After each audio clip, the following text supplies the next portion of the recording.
Dans ce chapitre, nous allons voir ensemble comment créer un formulaire de création de post. Par exemple, ici, nous allons voir un formulaire avec des champs ici pour créer un post dans l'application directement sans passer par l'administration. Comme ça, n'importe quel utilisateur peut créer son propre post.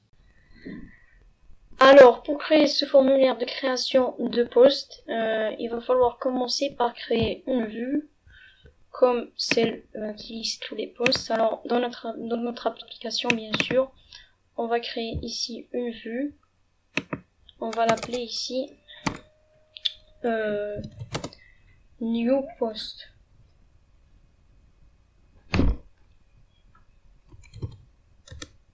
Voilà. Et elle va prendre la requête. Elle va retourner la fonction render. Elle prend en premier paramètre la requête et va retourner tout simplement, pour le moment elle va juste retourner un template. Et il va s'appeler, il va être dans le dossier post. Ensuite newpost.html. Et pour le moment on passe pas de contexte. Ok. Là maintenant je vais créer mon template. Ici. Je mets newpost.html.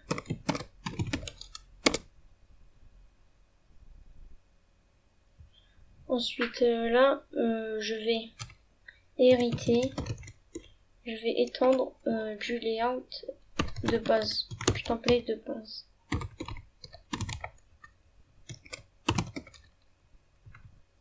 Voilà comme on avait fait pour par exemple ici show.html. Là j'ai oublié le namespace. Ici je dois mettre post et voilà. Ensuite là je vais ajouter un titre parce que là dans notre base.html on avait ici dans le base.html pardon, juste ici on avait ici un bloc pour le titre. Donc là pour le titre je vais mettre new post. Ensuite ici on avait le bloc body. Là, bloc body. Là maintenant juste ici je peux enlever la valeur par défaut du bloc body parce qu'on n'en a pas besoin. Je vais le laisser comme ça. Là dans le bloc body je vais mettre tout simplement un H1 avec tout simplement new post. Là je vais relier ça à une URL. Alors là je vais fermer ce dossier. Et là dans url.py, là j'ai importé ma vue. Et là je vais ajouter une nouvelle URL tout simplement. Ici ça va être post. Bon, ici ça va être on va dire post. On va dire ici tout ça, new post. New post comme ça. Et là la vue views.newpost. Et là pour le nom ça va être new post. Ok. Là si je vais ici au niveau de post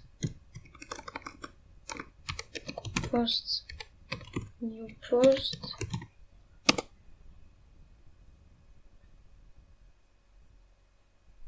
là qu'est-ce qu'il y a?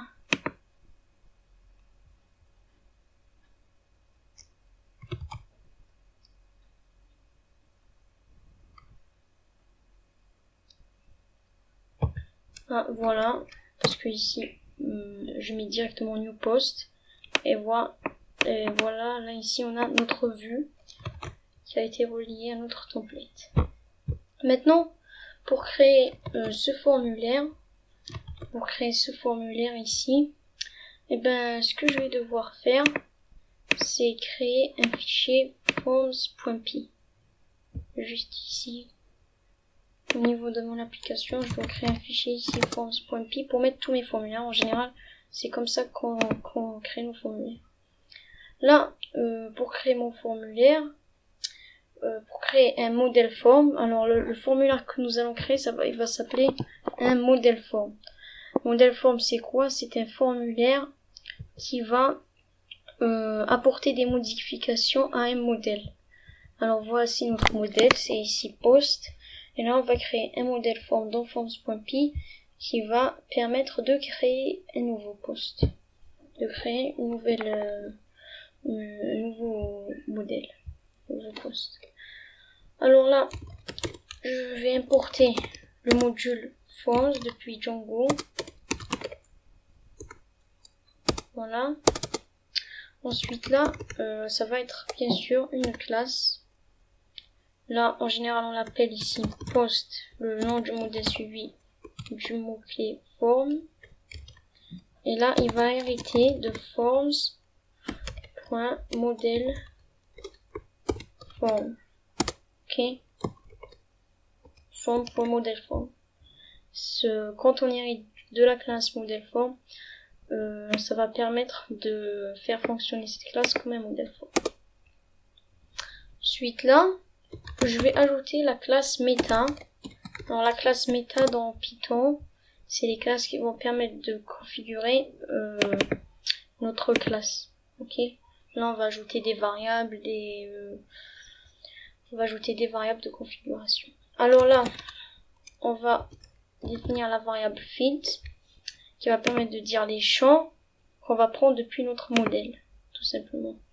Alors nous, les champs qu'on veut prendre, on peut mettre ici un tuple, ici title et posts, title et content, ou bien on peut mettre ici une liste, comme quand on avait fait dans l'admin, ou bien pour mettre tous nos posts, quand on veut dire on veut tout, mais tout simplement ici all.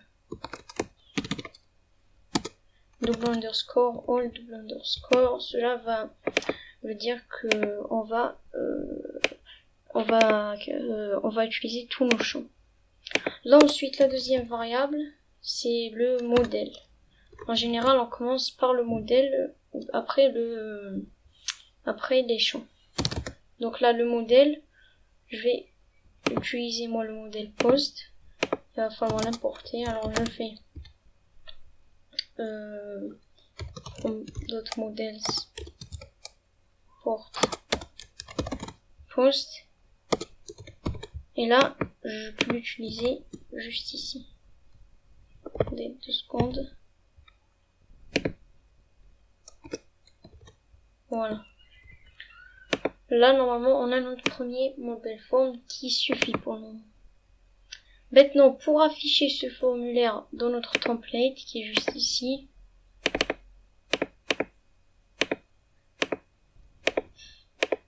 voilà, dans ce template là, pour l'afficher, il va falloir le mettre dans notre contexte.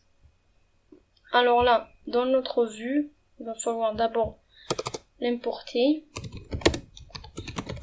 Je l'importe comme d'habitude, from.forms import post form. Et là, ce que je fais, je vais créer une variable qui va être postform, le formulaire. Et là, ce que je vais faire, je vais la passer dans le contexte. Le contexte ici, je vais mettre form est égal à form, comme clé form et comme valeur aussi la variable form. Et là, je vais passer le contexte juste ici.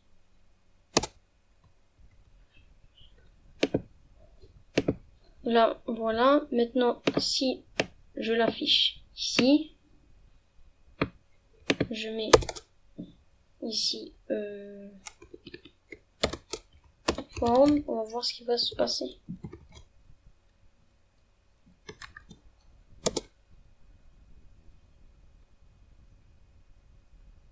Là, regardez qu'est-ce qu'on a. On a le titre. On a tout simplement un petit formulaire avec ici le titre et le contenu. Et là, il nous a mis un input de type texte et là, normalement, un texte arrêt. Là, je vais inspecter la page pour voir ce qu'il nous a mis précisément. Alors, pour sortir l'inspecteur, vous pouvez faire clic droit sur la page inspecter ou bien CTRL-SHIFT-C. Normalement, tous les navigateurs modernes disposent d'un inspecteur et des outils de développement. Alors voilà, voici mon inspecteur. Maintenant, vous cliquez normalement ici sur le sélecteur. Et là, je vais sélectionner par exemple ceci. Ici, je vais sélectionner cette partie. Ici, mon label.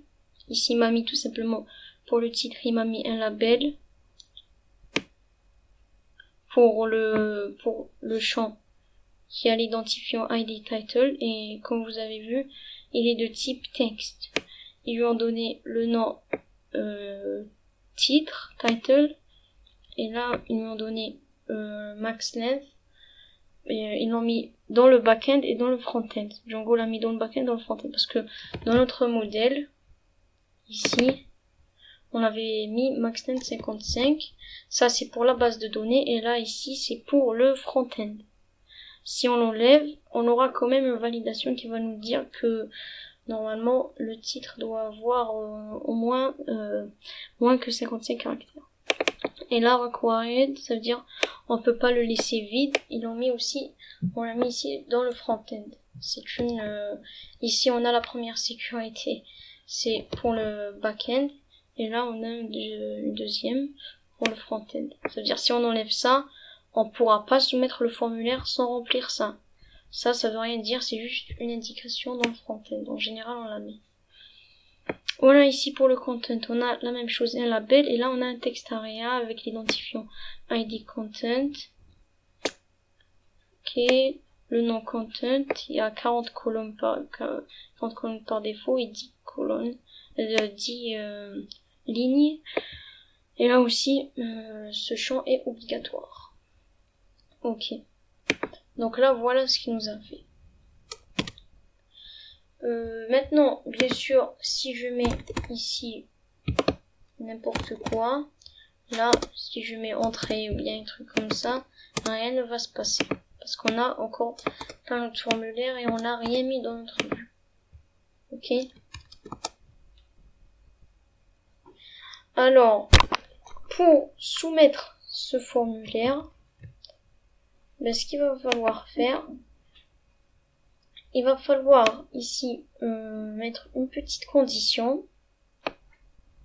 D'abord, avant de mettre la condition dans notre template, comme vous avez vu ici, nous n'a pas mis la balise form. Ça veut dire que ce n'est pas un vrai formulaire, ce sont juste des champs.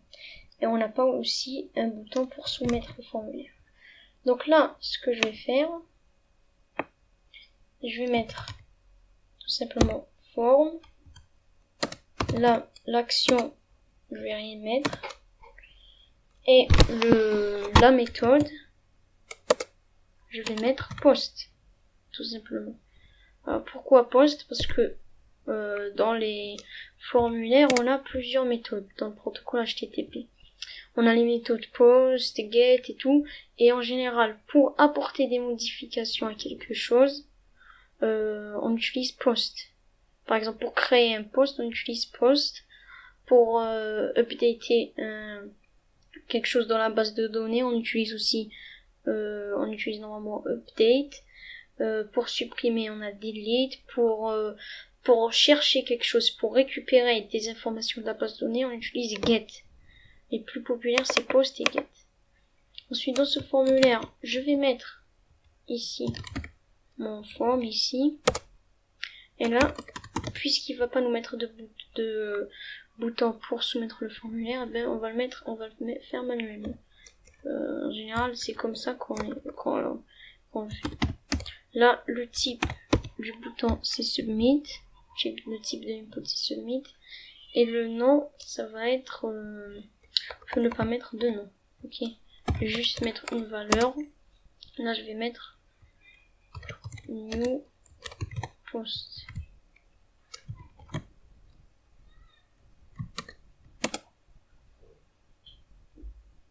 Ok, donc là voici notre bouton. Là je vais mettre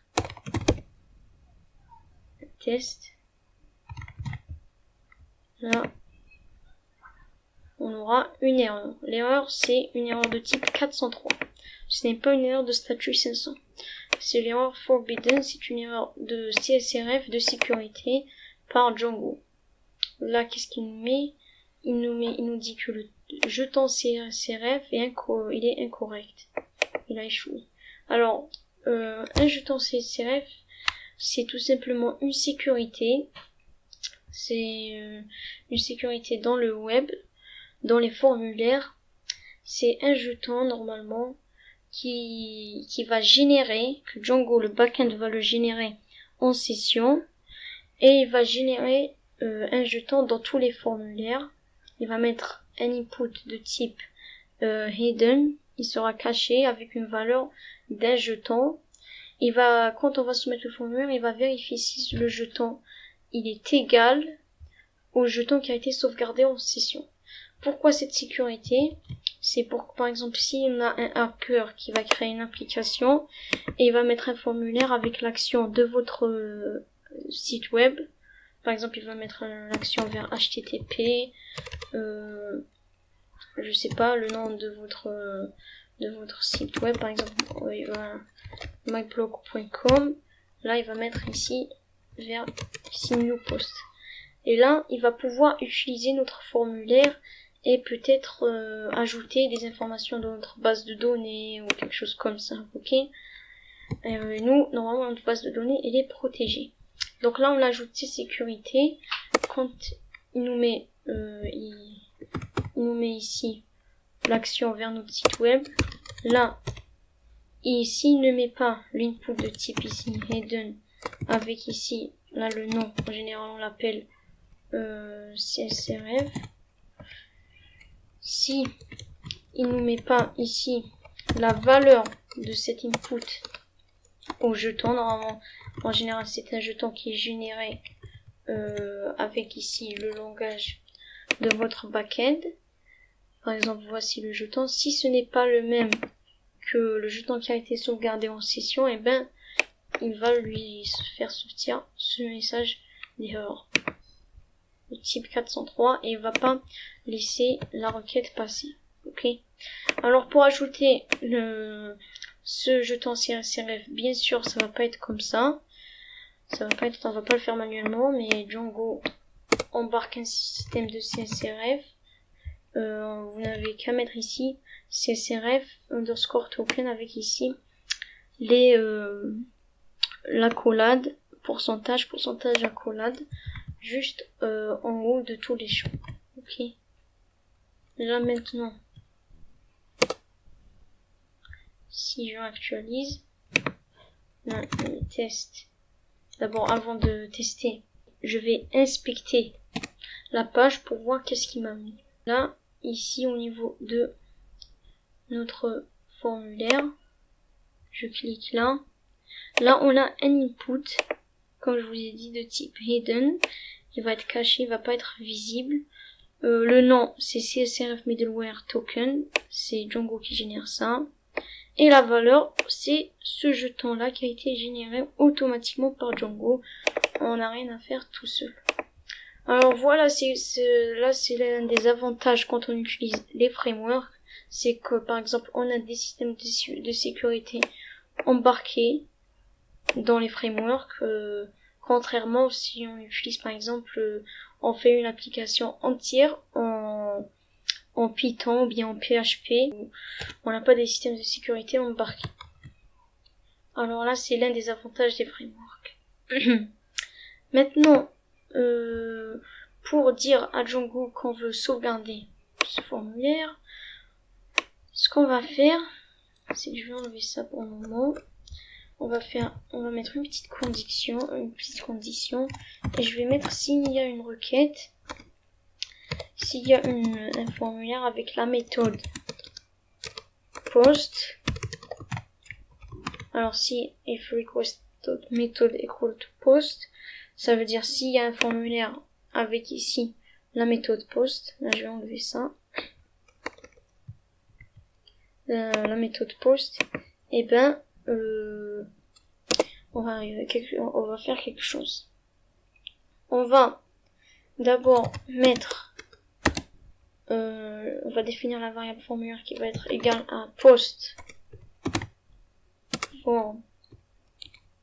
Et là, ce post form, il va prendre, on va dire que c'est un formulaire de type post, donc on doit lui mettre en premier paramètre ici request.post, parce que c'est un formulaire de type post. Alors là, voilà, je mets la requête .post. Ensuite, là, je vais vérifier si tous nos formulaires, notre formulaire est valide. Donc je fais mes ifForm.is valide. C'est une fonction, une méthode qui va permettre de dire si le formulaire est valide. Si par exemple on a respecté ici max length, on a respecté tous nos champs étaient remplis et tout, et ben tout simplement on va le sauvegarder dans la base de données. Pour cela on a une méthode qui s'appelle save. Ok, tout simplement. Et là, si la méthode, on va mettre else, si la méthode n'est pas post, et ben là, on va tout simplement enlever cette requête là de type post. Maintenant là, si on va tester,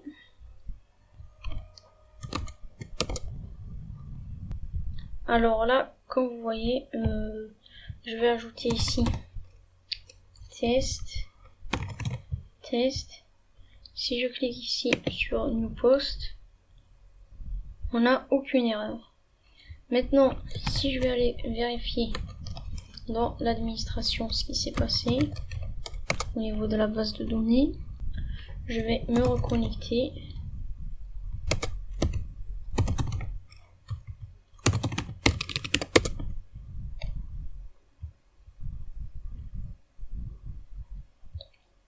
Là, dans les posts,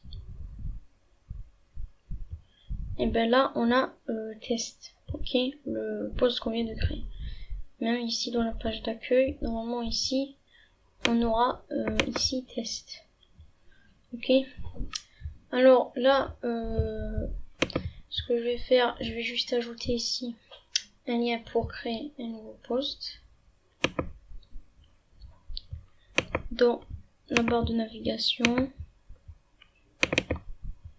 À la place ici de link, je vais mettre ici new post et l'URL post new post. Alors pour le moment on va le laisser comme ça, après on va peut-être modifier.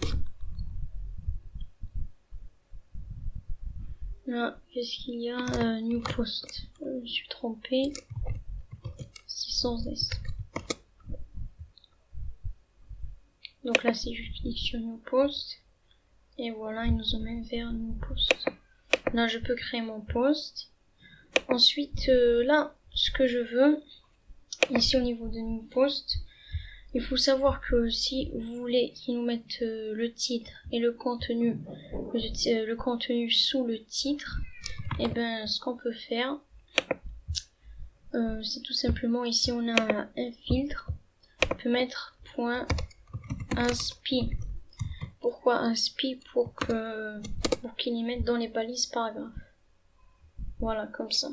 Là, si je vais voir le code source, il va nous les mettre dans des balises paragraphes. Alors là, input, ensuite voilà, il va nous mettre le label dans le paragraphe, et tout, ok. Qu'est-ce qu'on a aussi? On a ici normalement as table, normalement, comme ça il nous les met dans des balises table, voilà. Ici, voilà, il nous les met dans les balises table, mais pour le moment on va le laisser as pi. Ok. Ensuite on va on va styliser notre formulaire. Ok, mais avant de le styliser, ce que je vais faire, c'est qu'ici, quand je crée ici mon post, si je mets ici New Post, normalement je suis redirigé vers la page d'accueil. Comme ça, on peut pas recréer un nouveau ici formulaire. Recréer un nouveau post. Alors pour cela, on a deux méthodes. Et dans l'une, je vous recommande d'utiliser. Alors la première, c'est d'importer depuis Django.http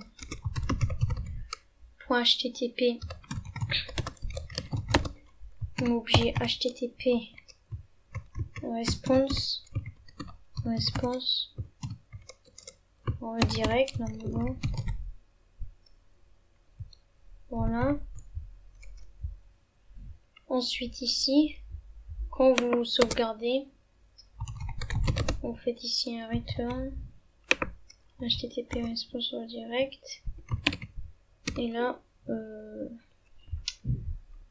vous allez tout simplement enlever, vous allez tout simplement mettre ici votre URL, vous allez mettre ici slash comme ça, là, ça veut dire la page d'accueil.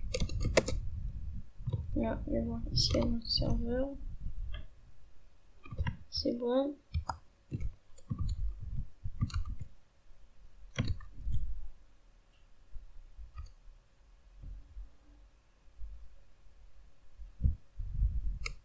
Là, je actualise.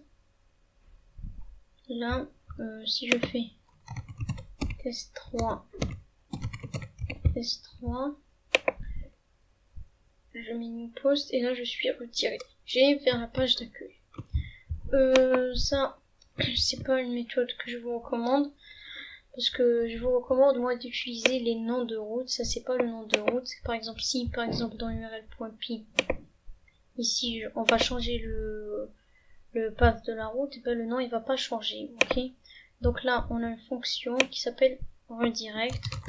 Alors c'est pour depuis django.shortcuts import redirect. Ok, et là pour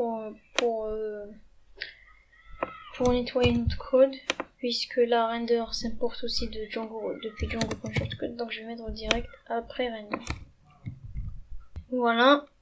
Ensuite là, ce que je peux faire, ben là je mets redirect, et là je peux mettre le nom de la route, post de point new post,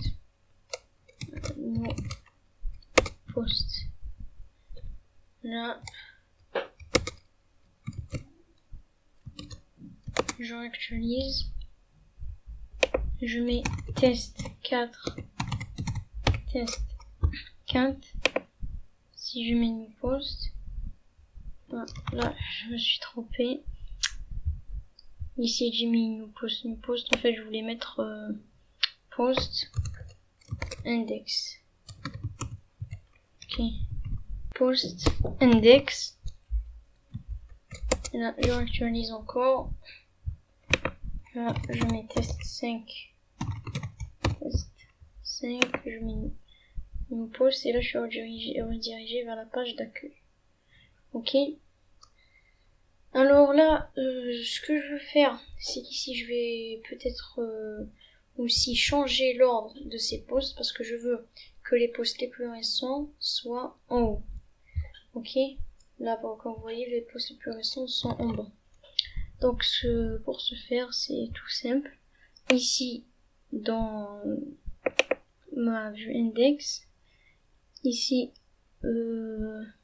au lieu de mettre post.object.all, je vais mettre post.object.order by. Là je mets ça, c'est une fonction qui va permettre de redonner mes posts. Je vais les ordonner avec mon identifiant des plus récents. Ok, donc ceux qui ont l'identifiant le plus grand. Et là je vais mettre .all. Là normalement, si je actualise, je vais voir qu'est-ce qui se passe dans le serveur. Tout marche bien. Et là, voilà, on a les posts les plus récents en haut. Ok, les plus anciens en haut. Maintenant, tout marche, comme vous voyez. Maintenant, si je vais créer ici un nouveau post, j'ai la possibilité de mettre son titre et son contenu. Avant de finir la vidéo, nous allons rapidement styliser ce formulaire. Mais avant de styliser ce formulaire, je vais vous montrer que le formulaire ici, il marche très bien. Les erreurs, tout. Ok. Alors là, je vais mettre en plein écran. Si je ne remplis pas ici content, là il me dit please fill out this field. Ça c'est une validation du front-end. Si par exemple quelqu'un il vient ouvrir son inspecteur, ensuite il va sélectionner ce champ là et il va enlever la validation du front-end. Par exemple ici il va enlever ici required ici. Ok, là je le fais, j'ai enlevé ici required. Maintenant si je mets ici new post, et ben on a une validation, une sécurité dans le backend. Il me dit this field is required tout simplement. Donc là on peut pas échapper aux validations avec Django, avec normalement n'importe quel autre framework. Là si par exemple là je vais mettre plus que 55 caractères, voilà, je vais mettre beaucoup plus. Là normalement on a beaucoup plus que 50 caractères. 55 caractères, si je vais remplir ça, je fais new post, là j'ai dû mettre moins. Oui, comme vous avez vu, là il m'a pas laissé mettre plus que 55 caractères. Là si je compte le nombre de ces caractères, on a normalement 55. Là c'est aussi une validation dans le front-end. Si là je vais enlever cette validation ici avec mon inspecteur, je sélectionne ça, là j'enlève ce max length de 44.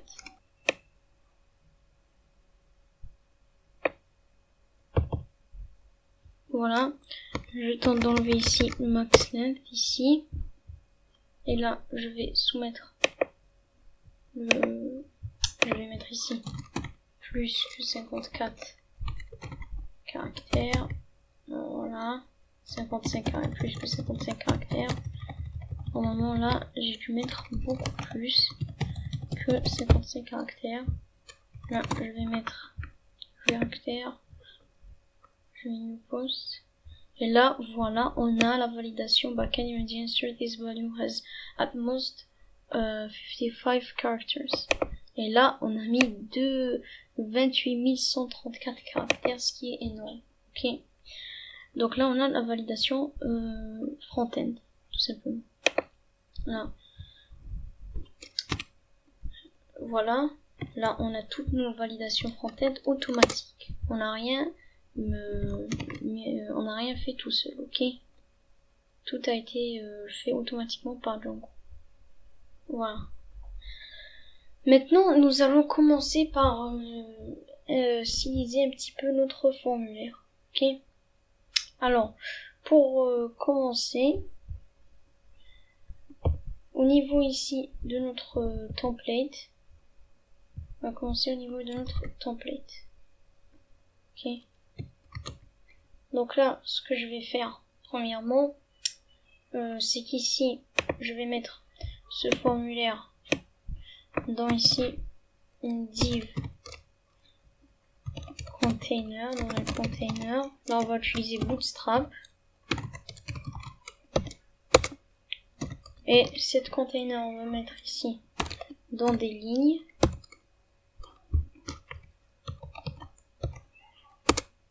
Et là on va mettre ici on va donner ici 8 colonnes. Ok, ça c'est des classes Bootstrap. Ça veut pas marcher, je vais faire manuellement.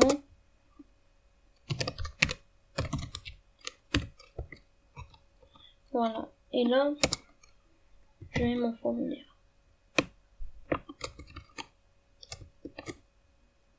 Voilà. Alors, ce formulaire, je vais pas lui donner de classe.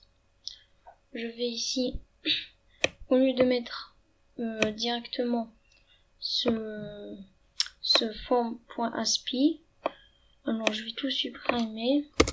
Et là, je vais mettre une boucle. Ok. Je vais mettre pour chaque champ dans le formulaire, on aura une div avec la classe form group. Ça aussi, c'est une classe bootstrap. Voilà. Et là, ce que je vais mettre ici, c'est mettre mes champs. Là, je vais commencer par mettre le label. Alors là, je vais mettre dans la balise ici, label. Et là, je vais mettre for. Je vais mettre ici pour field.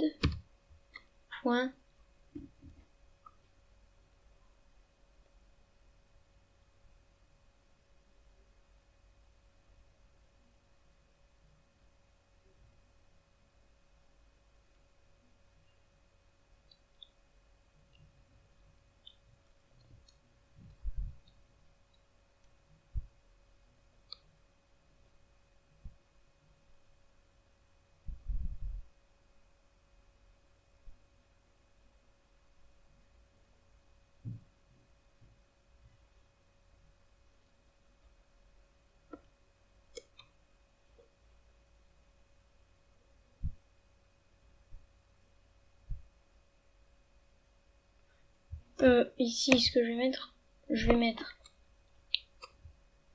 ici, ce que je vais mettre le label field.label tag. Là, je peux mettre mon label. Ensuite, là, ce que je vais faire, je vais juste mettre une petite condition ici. Je vais mettre si le champ, si le champ il est obligatoire. En général, qu'est-ce qu'on met quand les champs quand les champs sont obligatoires? Et on met l'étoile. Ok. Là, je vais mettre dans la balise span. Je vais donner une classe de require. Et là, en général, on met cette étoile quand le champ est obligatoire. Et je vais mettre ça dans une seule ligne. Voilà. Là, on a mis notre label. Ensuite, là, je mets le champ. Et là, ce que je vais mettre, il faut savoir que des fois, quand c'est des formulaires générés automatiquement par Django, on a ici des textes pour dead, ok, pour dire à quoi sert ce formulaire. Alors là, je vais mettre si le champ est là de texte pour l'aide, ce qui n'est pas le cas pour vous. Je vais mettre ici un paragraphe avec la classe help.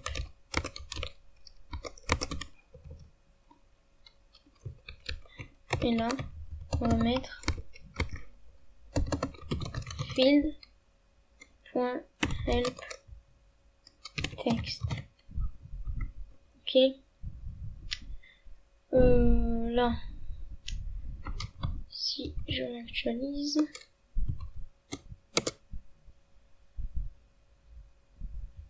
on a notre formulaire, ok.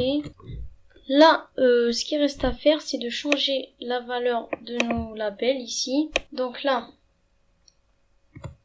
pour changer la valeur des labels, et aussi on va ajouter des classes à nos inputs, ce que je vais mettre au niveau de forms.p, dans notre modèle form ici, ce qu'on peut faire, c'est qu'on peut ajouter ici, modifier nos champs. Par exemple ici je peux mettre le titre.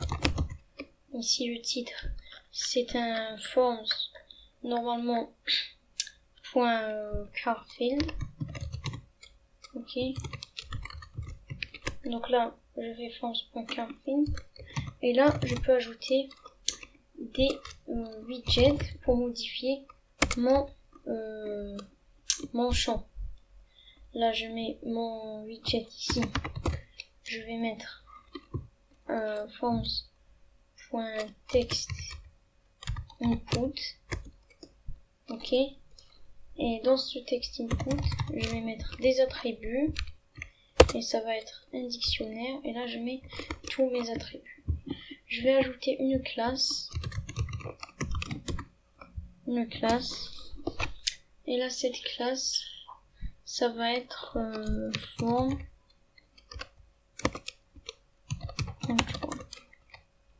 Ok. Et je vais mettre la même chose pour mon contenu.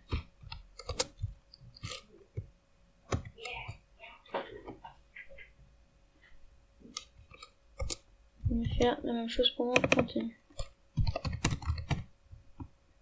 Ok. Là ça va être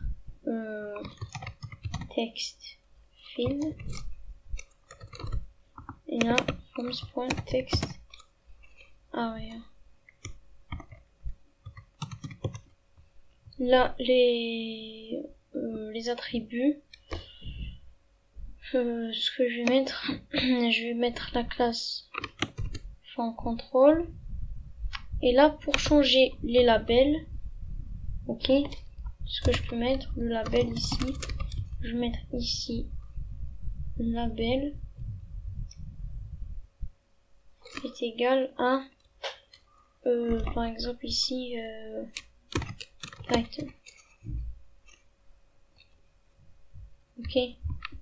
Là je vais mettre ici label égal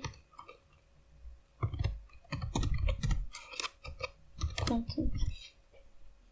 Là ce qu'on peut faire, on peut mettre tous les attributs. On peut mettre ici max length par exemple, max length, on peut vraiment tout mettre. Ok. Là pour le moment on veut juste changer le label et ajouter une classe. Là je vois dans mon serveur, il me dit il n'y a pas text field. Donc on confirme notre attribut text field. C'est parce que ici en fait c'est field. Et là je mets text area. Là si je viens tester,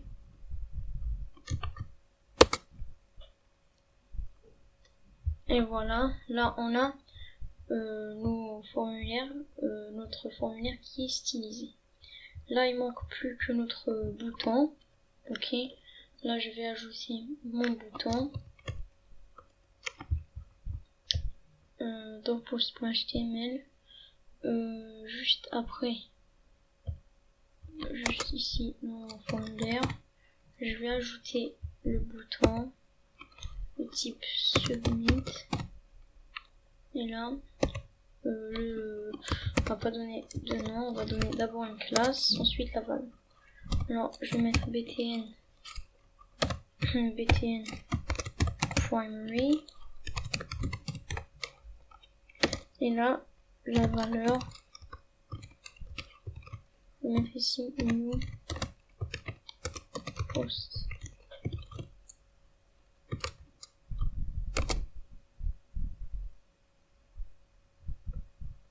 Et voilà, voici mon bouton.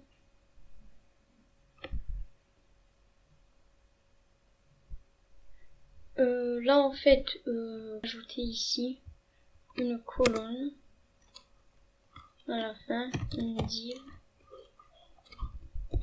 avec la classe call nd 4. Ok, donc c'est-à-dire je vais me donner 4 colonnes.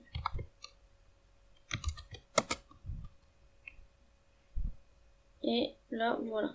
Ok. Là ce que je vais faire, c'est qu'ici il m'a mis les 2 points par défaut, donc je vais tout simplement enlever cette étoile. Là, je vais juste enlever cette étoile.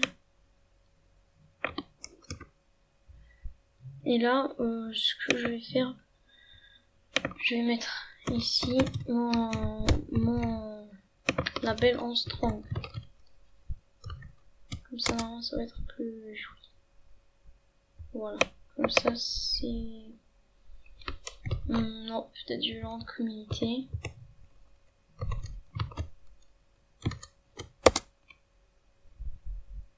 Voilà, comme ça, c'est mieux. Aussi, ce que je peux mettre... Là, je vais peut-être ajouter un mix auto ici.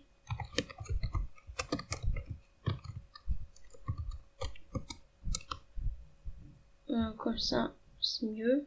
Ça, c'est centré. Là, tout est bien stylisé. Maintenant, ce qui manque, c'est les erreurs. Là, normalement, si je mets New Post, on va là juste ajouter le jeton CSRF d'abord.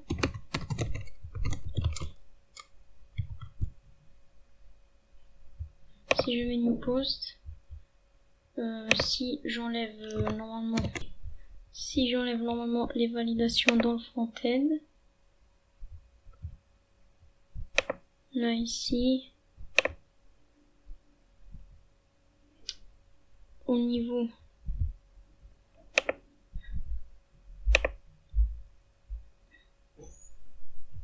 de mon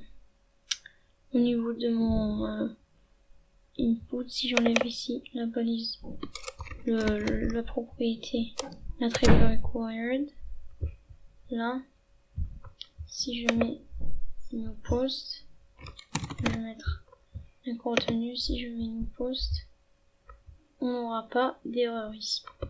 Donc pour ajouter ces erreurs, en haut ici de notre formulaire, je vais mettre si form.subject.errors. Et ben ce que je vais mettre ici pas une liste, je vais mettre directement comme ça for error, désolé,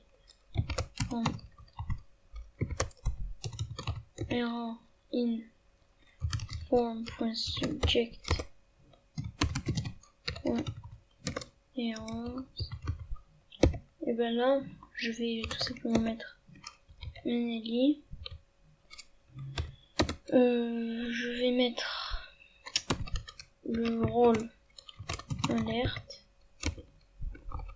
Et là, je vais mettre en strong. Et je vais mettre l'erreur, le message. On avait des erreurs dans tout notre formulaire. Là maintenant, pour chaque champ, ce que je dois faire, c'est que en bas, je fais une autre condition et je mets si field error,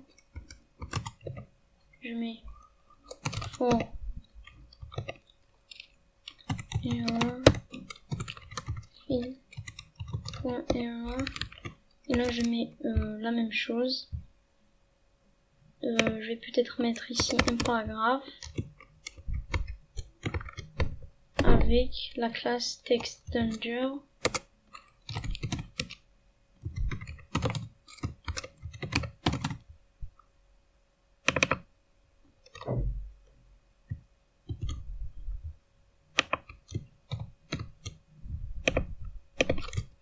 Là, voilà. J'actualise. Là, j'enlève encore l'attribut ici required. Je mets un contenu. Là, mon erreur ne s'affiche pas.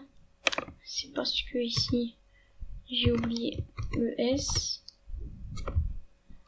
J'actualise, je renvoie le formulaire. Et voilà, on a mon erreur. This field is required. Donc tout est propre ici.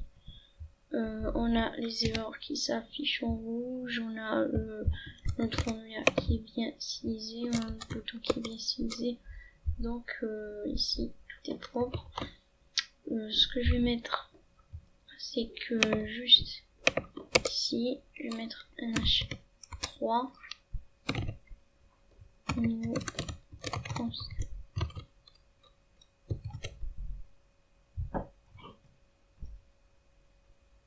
Là, new post, en fait, je dois le mettre en bas, juste ici, ici,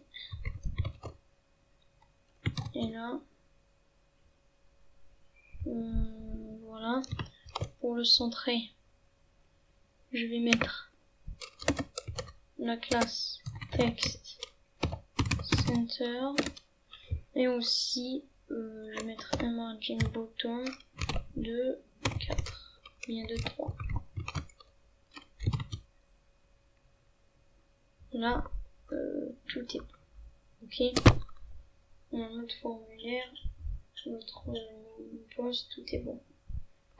Alors, normalement, c'est tout pour cette vidéo. Moi, je vous dis à la prochaine pour le prochain chapitre.